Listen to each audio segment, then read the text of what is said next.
gente vai se alongar muito, né? Essa crise na igreja ela já vem de muitos séculos. No mínimo que a gente possa identificar é o final da Idade Média. Tá? Então, no final da Idade Média começa um pouco a decadência, né, da sociedade civil e mesmo de alguns membros da hierarquia eclesiástica, com o advento da Renascença, depois do protestantismo, da Revolução Francesa, a fundação da maçonaria também na Inglaterra, em 1717, depois o comunismo, liberalismo católico, modernismo católico.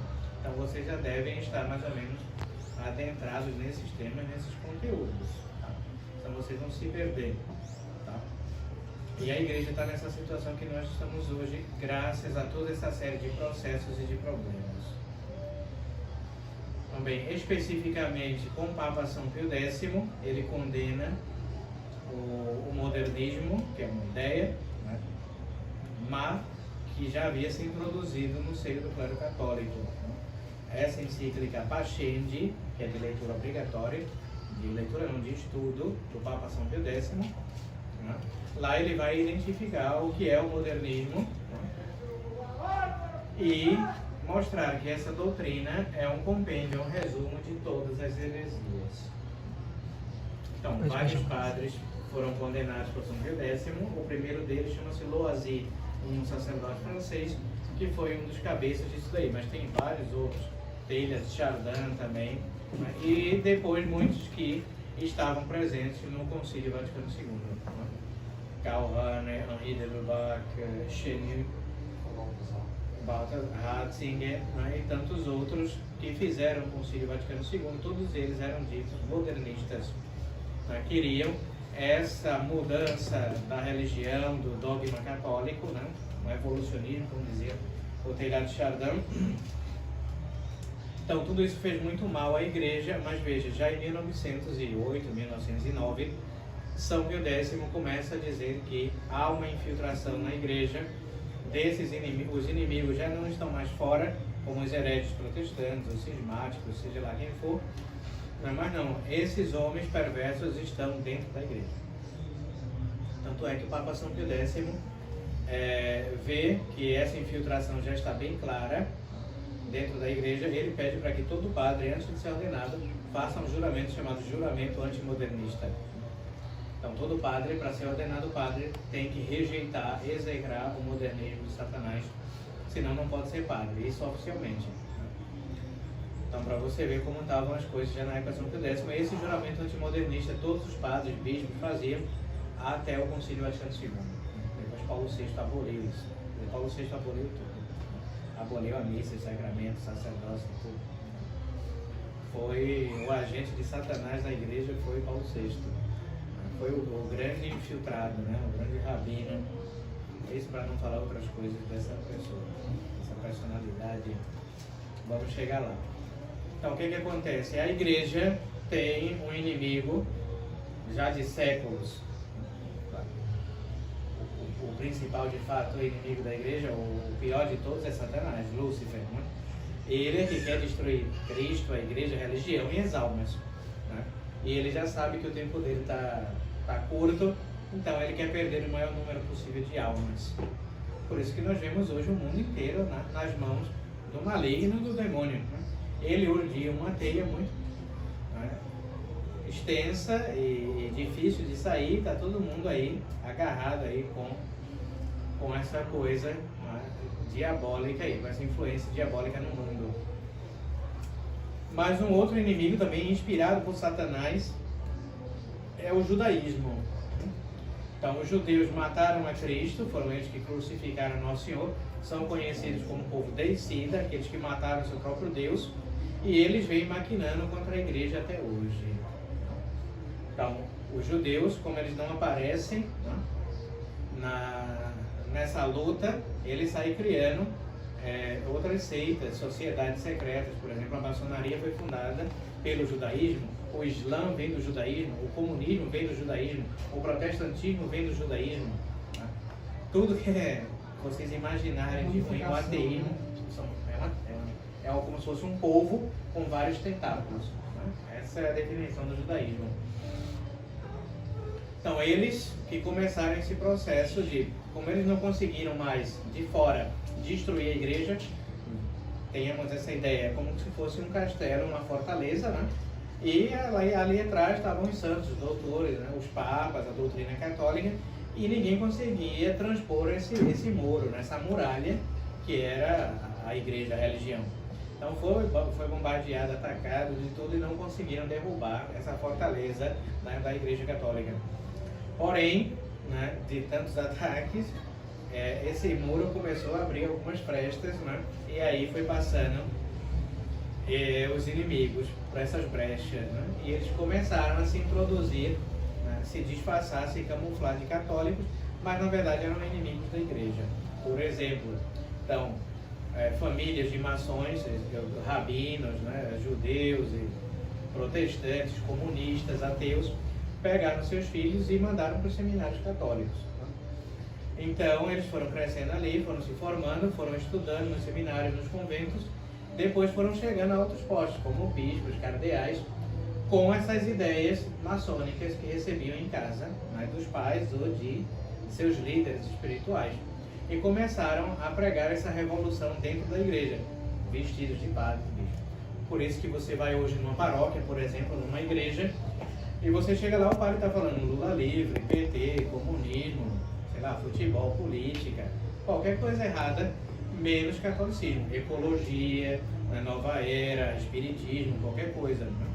Música, missa afro, missa da macumba, missa da teologia da libertação, missa sertaneja, missa do vaqueiro. Todas essas desgraças aí você encontra nas paróquias com esses falsos padres, né, esses infiltrados. As pessoas acham que são padres, que são a igreja que está ensinando aquilo ali, mas na verdade não são a igreja, são agentes de Satanás ali. Depois nós vamos ver a maçonaria eclesiástica. Eclésia quer dizer igreja, né? Então a maçonaria dentro da igreja, a maçonaria eclesiástica. Boa parte desses bispos, cardeais, mesmo Francisco e todos os outros, desde Roncalli, Montini, Luciani, Wojtyla, e Ratzinger, todos eles fazem parte da maçonaria eclesiástica. Isso é bem conhecido, ou seja, todos eles vêm de origem ou de famílias de judeus ou de franco-maçons. Então eles, quando chegaram nesses postos altos da hierarquia, começaram a ensinar as ideias da Revolução Francesa, liberdade, igualdade e fraternidade, Fratelli Tutti, né, como diz o Bergoglio na sua encíclica recente que ele publicou, que é uma encíclica altamente maçônica, né, onde ele prega aí a fraternidade universal. Né. São lemas, né, maçônicos, ideias maçônicas, revolucionárias, que se encontram na igreja. Como eu falei, você vai na igreja e encontra lá, você pensa que vai na missa, tem um culto protestante, né, pentecostalismo, Jesus, não sei o que, cai no chão, desmaia no espírito, essa música sente um chore, Jesus está sentindo aí no seu coração, Jesus, é um culto, a Assembleia de Deus é assim, profecias e não sei o que, milagres, tudo falso, Satanás quem atua nesses lugares. Tudo isso graças ao que? Ao ecumenismo. Durante o Concílio Vaticano II foi aprovada essa ideia, essa heresia, que é de tentar unir, juntar todas as religiões, fazer uma coisa só. Então os pastores protestantes vieram para a Igreja Católica e trouxeram o culto carismático, o culto protestante, e misturaram, né, com as cerimônias católicas, tudo isso, né, vem sendo instituído, né, propagado dentro dos templos católicos. Então, por exemplo, Monsenhor Henri de Lassus, no seu livro Conjuração Anticristã, que é outro que nós indicamos, fora então as encíclicas tradicionais dos papas, por exemplo, os sílabos, a Quanta Cura, as encíclicas do Papa Leão XIII, né, do Papa Pio IX, por exemplo, todas as encíclicas e documentos do Papa São Pio X, do Papa Pio XI, mesmo também do Papa Pio XII, né, mostram essa luta contra as trevas, contra o demônio. Então tudo isso é altamente recomendado, estudar os documentos dos papas, que aí está a voz da igreja, o magistério de sempre.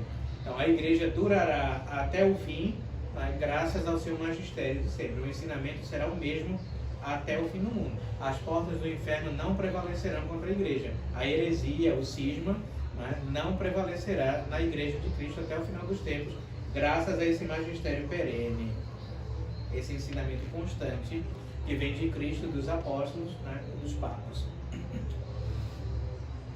Mas nessa falsa igreja modernista que começa com o Concílio Vaticano II, né, é um desastre. Então esses homens que estão lá, desde quando morreu o Papa Pio XII e quando assumiu o Roncalli, João 23, né, aí começam todos os processos. Roncalli é conhecido como franco-maçom, né, liberal, já tinha condenações contra ele no Santo Ofício por modernismo, já era acusado de modernismo. Então esse homem, quando ele assume, ele convoca esse grande concílio, né, um concílio ecumênico, o Vaticano II, né, para instaurar todas as suas ideias liberais, né, e maçônicas na igreja. Por ali, a heresia mesmo, disseminar a heresia no corpo, né, docente da igreja. Há um livro também muito bom, Fórum da Conjuração Anticristã, que é leitura obrigatória também. Lá, o Monsenhor Henri de la Suze vai falar sobre todo esse processo, né, da maçonaria entrando na igreja. E depois tem um outro livro chamado Complô contra a Igreja. Esse livro, Complô contra a Igreja, é de um pseudônimo, foram vários padres que escreveram, Maurice Pinet. Lá ele conta, né, a infiltração comunista, né, e depois a quinta coluna judaica, essa infiltração judaica no clero. Então tudo está ali explicado, né? E já nesse livro Complô contra a Igreja fala dos antipapas que houve na igreja, inclusive alguns que tentaram até usurpar, né, cardeais cripto-judeus que queriam usurpar o papado, né, a sé de Pedro. Depois um livro muito bom chamado A Igreja Montiniana, do padre Sainz de Arriaga, e Sé Vacante, que ele escreveu. Esses livros são de leitura obrigatória, vocês vão encontrar em espanhol, nós estamos traduzindo e tentando publicar, né, em português. Já traduzimos alguns, mas são livros assim de 2, 3 mil páginas, né?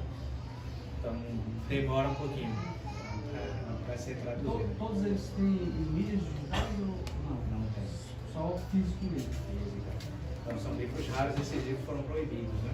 Então o padre Sainz de Arriaga foi praticamente o primeiro sede vacantista, um dos primeiros a identificar que o problema do concílio era que havia homens infiltrados ali se fingindo papas e que promulgavam esses erros. Então o padre Sainz de Arriaga era um sacerdote mexicano. Então ele escreveu tudo em espanhol. Ele escreveu primeiro a Igreja Montiniana, aí ele foi excomungado pelo cardeal na época lá do México. Ele era pároco em Acapulco, do México. Então ele foi excomungado e esse livro dele foi proibido e retirado de circulação. Então são livros raros. Graças a Deus, nas minhas andanças pelo México, eu consegui secos. E aí estamos tentando traduzir e publicar. Então aí ele foi excomungado e ele escreveu um livro chamado Por que me excomungaram? Cisma ou fé? E aí ele vai explicar, né, que tudo aquilo ali que ele documentou e que ele falou sobre Montini, Paulo VI na época e Vaticano II, né, são realidades, não é porque ele tem ódio à igreja e tal, e que essa excomunhão é falsa, é ilegítima. E depois aí ele escreve, conclui anos depois, ele escreve um livro intitulado Sé Vacante, e aí lá ele dá todos os pormenores, né, da doutrina, dessa posição teológica que nós seguimos, né, que é o sede vacantismo. Então ele foi um dos primeiros expoentes disso. Teve um outro padre também francês chamado Abbé de Nantes, Georges de Nantes. Então o padre Georges de Nantes ele escreveu um livro chamado em latim Liber Accusationis, o livro das acusações, onde ele expunha, né, ele dizia, acusa o Paulo VI de heresia, cisma e escândalo. Então aí nesse livro ele documenta também todas as heresias do Montini e do Vaticano II, né? É muito interessante esse livro. Esse a gente dá para traduzir também, nós temos em espanhol, mas esse se consegue facilmente na internet, em PDF. Mas está em espanhol e no original em francês. Então esses livros são de leituras assim, obrigatórias. Dom Lefebvre tem muita coisa também sobre o concílio, né? Ele também foi um dos bispos que ficou depois, né, do Vaticano II contra o concílio, ele e Dom Antônio de Castro Maia, e também Monsenhor Tuc, que é um bispo do Vietnã. Então a nossa linha mesmo de sucessão apostólica vem do bispo Tuc, esse bispo vietnamita. Ele que consagrou bispos e ordenou sacerdotes também. Então a nossa linhagem de bispo vem desse bispo do Vietnã. E outros vêm do Monsenhor Lefebvre, né, do Dom Antônio de Castro Maia. E também nos Estados Unidos tem um outro bispo também chamado Mendes, que já faleceu, que consagrou também bispos sede-vacantistas. Só todo uns 4, então. Por aí, exato. Então, hoje, para a gente saber quem é padre válido ou quem é bispo válido, tem que vir daí, dessas linhagens, desses 4 bispos. Porque foram eles que depois do concílio continuaram ordenando no rito antigo, né, sem alteração nenhuma. Os outros todos aderiram e seguiram os novos ritos de ordenação e tudo isso. Por isso que a gente não recomenda a missa nova, nem os padres novos que foram ordenados já nos novos rituais, porque são duvidosos, inválidos mesmo. Porque Paulo VI, como não tinha nenhuma autoridade na igreja, né, por ser um ilegítimo, todos esses ritos que ele criou são inválidos. É como alguém aqui, você vai ser ordenado assim agora. Não tem validade nenhuma, não tem valor nenhum.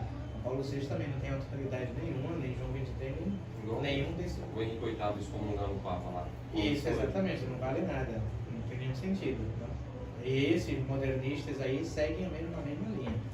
Então, o Concílio Vaticano II foi esse cavalo de Troia, né, posto na Cidade de Deus, que causou um grande desastre. Os próprios modernistas dizem isso, né? Paulo VI falou, né? A fumaça de Satanás entrou na igreja. Né?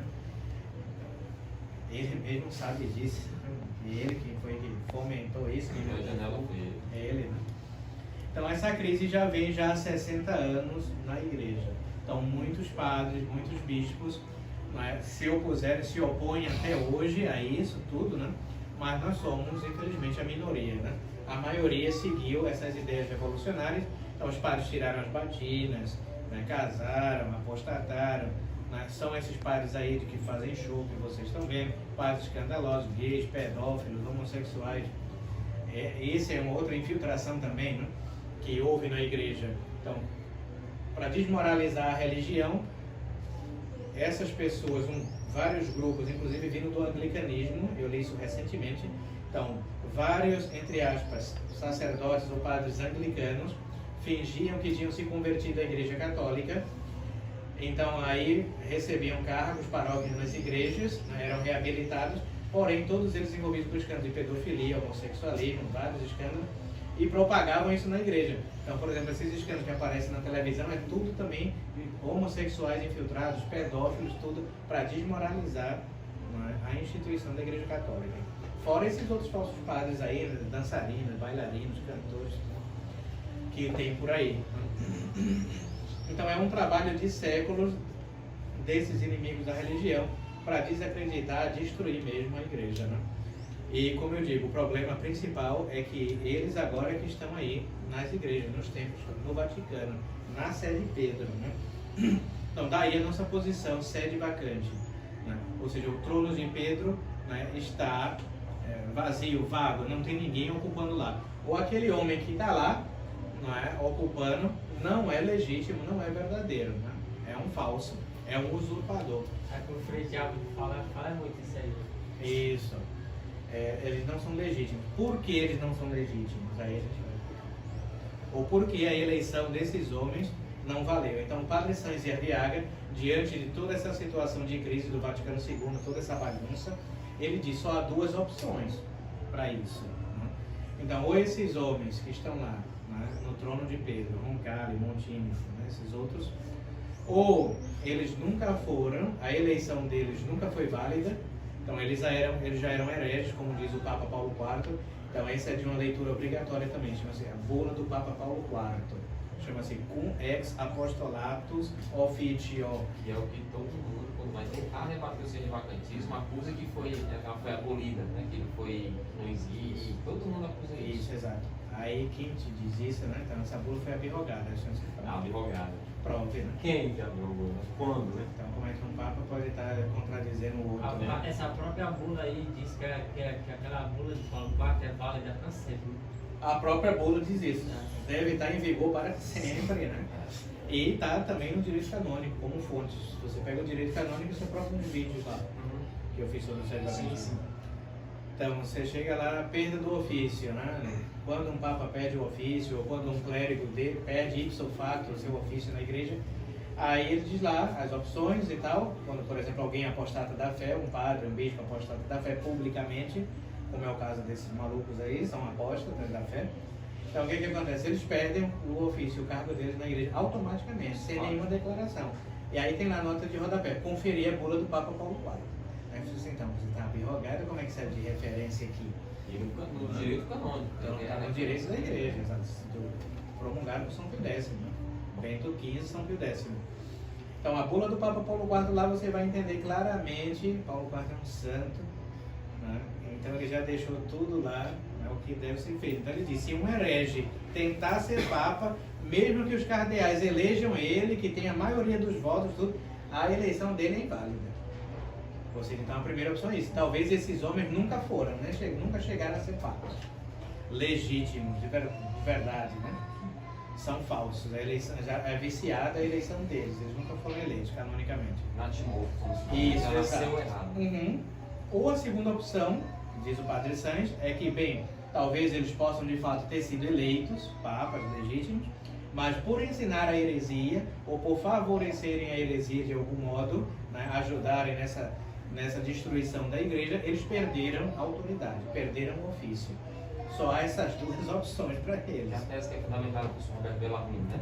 Isso, que é a hipótese teológica. Possibilidade. A hipótese teológica do Papa herético. Isso. Do Papa cair em heresia. Em caso de, assim, assim, acontecer no futuro, de voltar tudo novamente, vai ter uma eleição, tudo de bispo. Vai ter que tudo ser revisto, tudo vai ter que ser revisto. E ordenar quem não é ordenado, tudo isso. Vai ter que restaurar tudo em Cristo, né?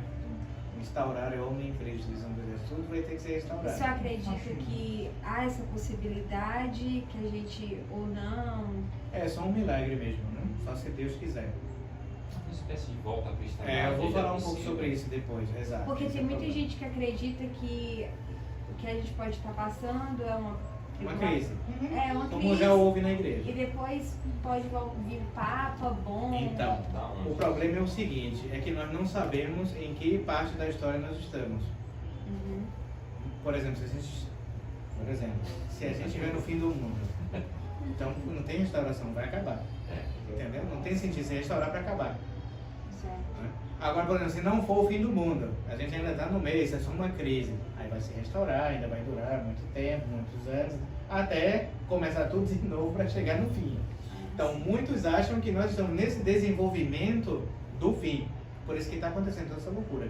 Inclusive, não somente na religião, mas a nível mundial. Essa loucura de coronavírus, de vacina, de não sei o que. Você não pode comprar nem vender se não tiver a marca da besta, o chip, a marca do besta, né? E todas essas coisas que estão na Bíblia. Guerras, coisas estranhas, fenômenos da natureza e tal. Eu não posso dizer que é o fim, mas parece que está levando para alguma coisa aí, uma nova ordem mundial. Se tiver o vírus, né? Exato. Né? Acabou-se com as monarquias católicas, que era o que impedia a vinda do anticristo. Então, por exemplo, se cada país tivesse o seu rei, né? Reis católicos e tudo, o anticristo não podia dominar o mundo. Então, a maçonaria acabou com todas as monarquias, né? Só ficou a monarquia maçônica inglesa, que é que domina tudo atualmente. E agora sim, os presidentes, por isso que a república, a gente diz que é o anticristo, né? Porque a república favorece o anticristo. Né? Todos os presidentes são maçons, esses políticos, tudo é da maçonaria. Então, quando todos eles se unirem, tudo no mesmo ideal, vão aí então impor o governante deles, que vai ser o anticristo. Né? Mas bem, então essa questão da restauração, há essa dúvida. Né? Estamos no fim, então é o sinal de que todo mundo vai acabar tudo mesmo. Né? E não tem sentido uma restauração para depois acabar. Né? Ou é uma crise, né? Claro que a nossa crise essa é a pior de todas, que já houve na igreja, né? Mas Deus pode, por um milagre, reformar, restaurar tudo e voltar à situação normal. Né? E aí depois que se dará, não é, a parousia, o fim de tudo. Então há essas duas opções também. Né? Não sabemos. Nós devemos trabalhar para uma restauração. Cada um tem que fazer a sua parte. Por isso que nós estamos aqui. Por isso que eu tenho seminário para formar parte católica, para ter o sacramento católico, para não acabar. As famílias de vocês têm que ser católicas, dar bom exemplo, ensinar os filhos de vocês a religião católica, a doutrina católica, para dar continuidade, né, à religião. Nós trabalhamos para isso, mas não sabemos se amanhã vai acabar tudo ou não. Mas também a gente não pode pensar nisso, senão a gente não faz nada. que trabalhar e sofrer. Uma dúvida, nessa linhagem, né, no Brasil só tem o cenário do São José. Só São José. Ah, tem alguns padres também, mas são independentes, não trabalham comigo diretamente. Então, tem alguns padres que nós recomendamos que trabalham conosco diretamente e outros que não, são independentes, e aí seguem a cabeça deles, as ideias malucas deles. E às vezes a gente, infelizmente, nem recomenda, né, que as pessoas sigam esses padres. Porque também é uma consequência da crise. Né? Como nós não temos um papa, um líder, um chefe, a unidade só vai vir por meio de um chefe. Ele vai dizer, faça isso, faça aquilo, todo mundo faz e acabou. Como não tem, cada um sai fazendo mais ou menos o que quer, e aí é que dá o problema. Né? Então a gente tem que ter cuidado com esses padres, sobretudo que não estão ligados a um bispo, a uma hierarquia. Mesmo que seja uma hierarquia no sentido de ordem, do sacramento da ordem, que o bispo está primeiro que o padre, né? Então os padres têm que estar ligados a um bispo, não digo que seja eu, mas a qualquer um outro, mas não padres sozinhos por aí, vagos, não independentes.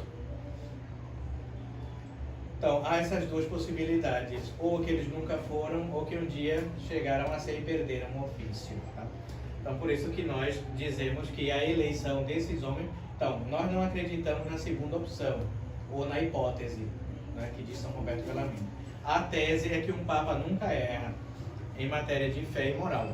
O Papa ele é infalível, como disse o Papa Pio IX, no Concílio Vaticano I, como dogma de fé. O Papa é infalível e, por conseguinte, também a Igreja é infalível. Isso é um sinal que essa é uma falsa igreja, porque uma igreja que promulga documentos errados, leis erradas, faz tudo errado, não pode ser igreja católica. É a Assembleia de Deus, é universal, é qualquer coisa, é aceita conciliar, mas não pode ser igreja católica, porque a igreja católica também é infalível. Ela não pode dar veneno às almas. Por isso que você vai numa paróquia hoje e está tudo errado lá, porque isso não é mais católico, infelizmente. Né? E o Papa também ele é infalível. Ele não pode promulgar heresias, erros, falsas doutrinas, né? Uma missa falsa, inválida, sacramentos inválidos. Esse é um sinal claro de que algo ali está errado, né? De que aqueles homens nunca foram papas, nunca foram canonicamente eleitos e por isso que não receberam essas prerrogativas papais. Uma delas é exatamente a infalibilidade, a inerrância em matéria de fé, né? E de costumes. Então, se você vê um papa que vive ensinando heresia, tudo errado, bagunça e confusão, é um sinal de que tem algum problema ali. Tem alguma coisa errada. E nós acreditamos que é exatamente a eleição. Esses homens eram infiltrados, eram hereges, trabalham para Satanás, para a maçonaria, para o judaísmo, e por isso que a eleição deles é nula. Cristo não vai dar nenhum poder, nenhuma autoridade a esse herege. E já o problema da segunda opção da possibilidade de um papa herege seria isso. Como é que alguém que é papa de facto eleito, né, pode errar, pode ensinar heresias e vir a perder o ofício? Né? Por isso que a gente não segue essa hipótese, a gente segue a tese. Né? Se ele é papa de fato, ele recebe tudo ali, toda a autoridade, jurisdição, todas as prerrogativas de um papa legítimo.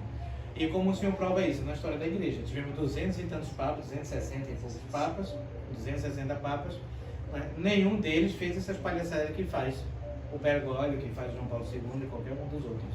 Todos eles sempre mantiveram a doutrina de sempre, a missa de sempre, durante 2000 anos, né? Nunca houve nenhum desvio, porque eles foram, de fato, papas legítimos. Só esses agora que tem um problema, então logo o problema está neles, o defeito está neles.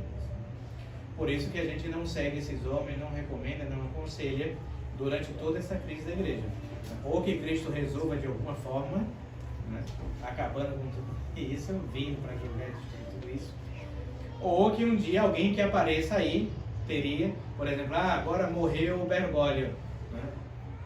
Assumiu se diz que é Papa mesmo, que vai abolir o Vaticano II, vai condenar todas essas heresias, reordenar todo mundo validamente, ele também.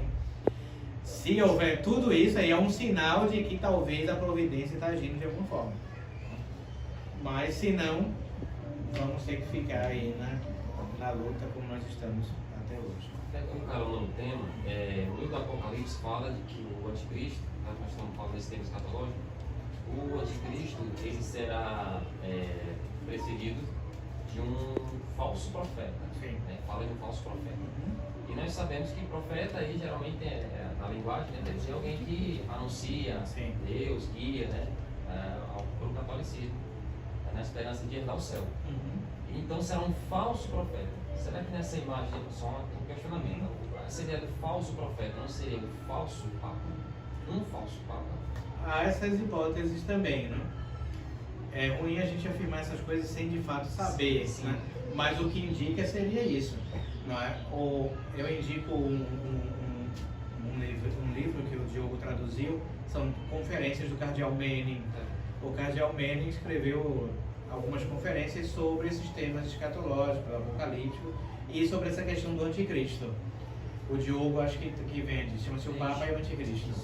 Tá? Essas conferências são maravilhosas e aí lá ele fala sobre esse tema. E ele diz que esse homem, né, vai ser uma pessoa que vai promover o humanismo, então tirar Deus do centro, colocar o homem, né, que é o que faz o Vaticano II, o Bergoglio, esses falsos papas. Né? Agora sim, é difícil identificar quem seria esse falso profeta. Né? Então, por exemplo, temas de ecologia, de natureza, vacina, né? Tudo que é relacionado à terra, na Pachamama, né? Toda essa adoração desses falsos deuses, né? Vem daí, né? E é um dos sinais também. Abandonar a religião verdadeira, né, a doutrina católica, e se apegar a esse humanismo aí. Então seria um dos sinais. Mas tem isso, né? Tem o falso profeta que vai preparar o caminho para o anticristo. Né? O Bergoglio vive falando aí, nova ordem mundial, ele é a favor de tudo, ele vai na ONU e tudo, tem discurso. Agenda 2030. Isso que ele falou publicamente sobre isso, né? E diante dessa balbúrdia, como dizia o saudoso, né? Padre Júlio Maneiro. Inclusive publicaram, balbúrdia protestante foi editado, né? Muito bom. Então, diante de tudo isso, quais os remédios nós, enquanto leigos, podemos seguir? Estudar a doutrina e o que mais? Não tanto, o estudo da doutrina é importante, sobretudo dos documentos da igreja, né? Vida dos santos, tudo isso. E vida de oração. Tá? Manter a fé católica de sempre e rezar muito. E quando possível, quando tiver uma missa católica verdadeira e tal, ir à missa, receber os sacramentos, se confessar e tentar o máximo possível levar uma vida na graça de Deus. Falando isso porque às vezes os detalhes estão a minúscula nos detalhes, né? Por exemplo, aquela questão da missa una, que para muita gente ainda, isso ainda, então não basta ser a missa, sabe que o padre missa identificou. Quando eu falo em missa, eu falo na missa católica de padres vacantistas que não são una. Então, a Fraternidade São Pio X, a Resistência, por exemplo, outros padres, aqui em Fortaleza tem um padre, acho que é o Padre Samuel, reza a missa tridentina, na paróquia, modernista aí. Então tem uma gama de coisas. Tem tanto gente do modernismo que reza a missa tridentina, tem a Resistência e tem a São Pio X, mas, por exemplo, esse grupo Bom Pastor, IVP, que é São Pio X. Então, todos esses que eu falei aqui estão ligados ao Vaticano, ao modernismo, ao falso profeta de alguma forma. Então, na missa, os leigos não percebem isso. Por quê? Então, a missa, tem umas partes da missa que eu rezo em voz alta e outras que eu rezo em voz baixa. Então, mas é bem parecido, igual na missa nova, quando, por exemplo, quem já foi na missa nova aqui, o padre dirá, em comunhão com o nosso Papa Francisco, com o nosso bispo, não sei nem quem é o bispo daqui, fulano. Não tem não, faz tempo. Tá sem ideia. Então na missa nova diz isso em voz alta.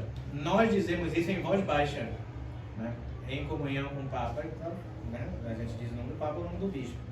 Só que nós que não acreditamos que esses homens são papas legítimos, são bispos, nós omitimos essa parte, a gente não fala isso.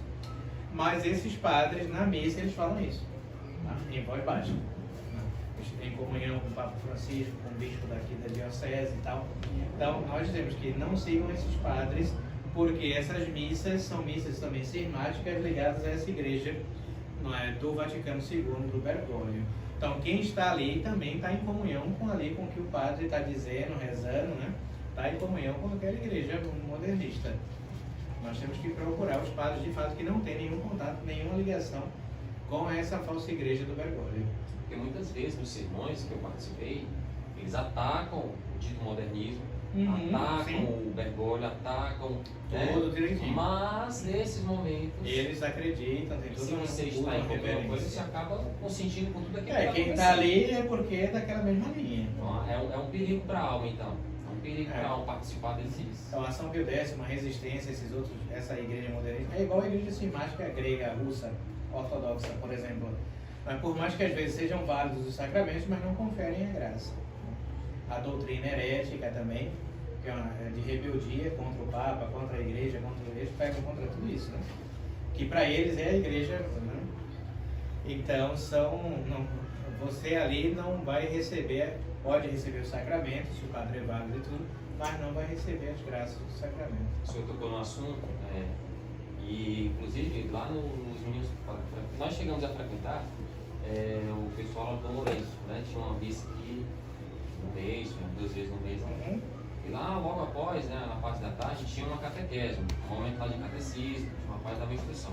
E curiosamente, nunca tocaram num documento super importante chamado Pachene, que lá esclarece como é que são as estratégias dos modernistas, como é que funcionam, as áreas em que eles atacam. E curiosamente, nunca trataram do assunto dessa em específico.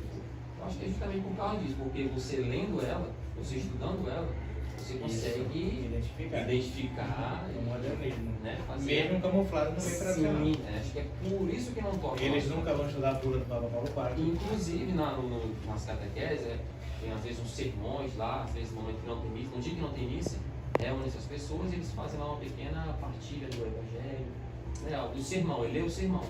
E o sermão, o padre tem que ser aquele que ele disse, conforme ele explicou, para não fugir da linha. Exato. Então assim, para quem tem um pouco de... É para fazer uma lavagem cerebral. Você consegue, peraí, mas por que não pode? Por que não toca nesse documento? Por que não pode falar daquele em específico? Não fala. Né? Faz uma acepção de conteúdo. Então isso gera, você acaba Isso. percebendo ali. Eles sabem que estão errados e seguem nesse caminho errado mesmo. E se você se questionar, Aí tá fora. você Pode falar. descobrir. É uma espécie de esoterismo quase, né? Isso, é uma gnose. É uma gnose mesmo. É uma seita.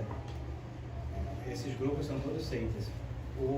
Então, eles nunca vão falar da bula do Papa Paulo IV, do Vaticano I, da Pastor Eternos, que fala sobre a infalibilidade do Papa, porque lá ele diz que todo mundo tem que obedecer ao Papa. Se ele é Papa, todo mundo tem que obedecer. Então não existe essa coisa de resistência ao Papa. E que ele E a doutrina deles ele é investido, né?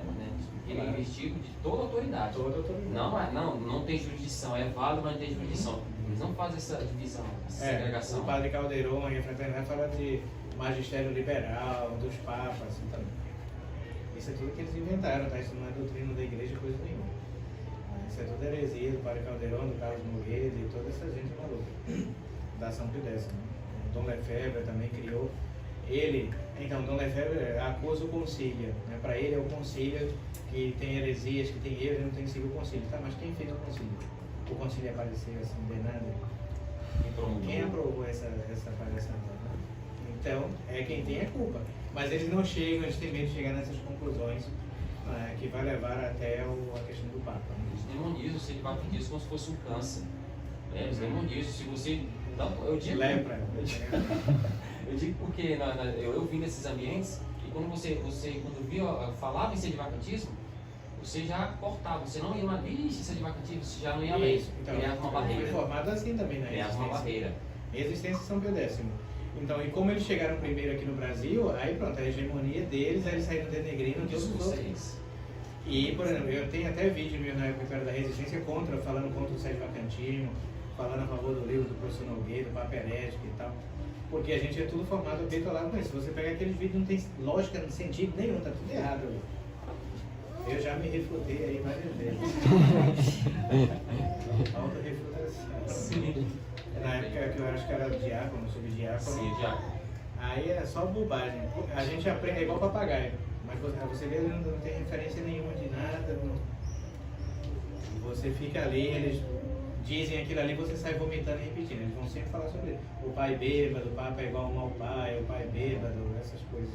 Aí você vai se aprofundando no tema, começa a pegar a estudar o sentido bastantismo, não consegue refutar as teses. É isso aí. E foi o que aconteceu, não sei se só comigo, mas com todo mundo. Felipe Coelho também. Você vai lendo e não consegue refutar e você, meu Deus, o Exato. catolicismo está aqui. É difícil estudar daqui para frente, então O problema do sétimo vacantismo é a questão da realidade, né? Não tem como você fugir da realidade. Aí senão você entra nessas depressões, que são esses grupos aí, deprimentes, todo mundo em depressão. Porque a realidade é essa, é tudo uma bagunça, tá uma bagaçada, tá o vergonha é o palhaço geral, e você tem que entender isso, senão você vai ficar se iludindo a vida inteira, né? Atrás desses falsos pastores. Certo? E é isso. Amém? Amém. Vamos rezar. Em nome do Pai, do Filho e do Espírito Santo. Amém. Ave Maria, cheia de graça, o Senhor é convosco. Bendita sois vós entre as mulheres e bendito é o fruto do vosso ventre, Jesus. Santa Maria, Mãe de Deus, rogai por nós pecadores, agora e na hora de nossa morte. São José. Rogai por Em nós. nome do Pai, do Filho e do Espírito Santo. Amém. Só vou terminar de botar as coisas.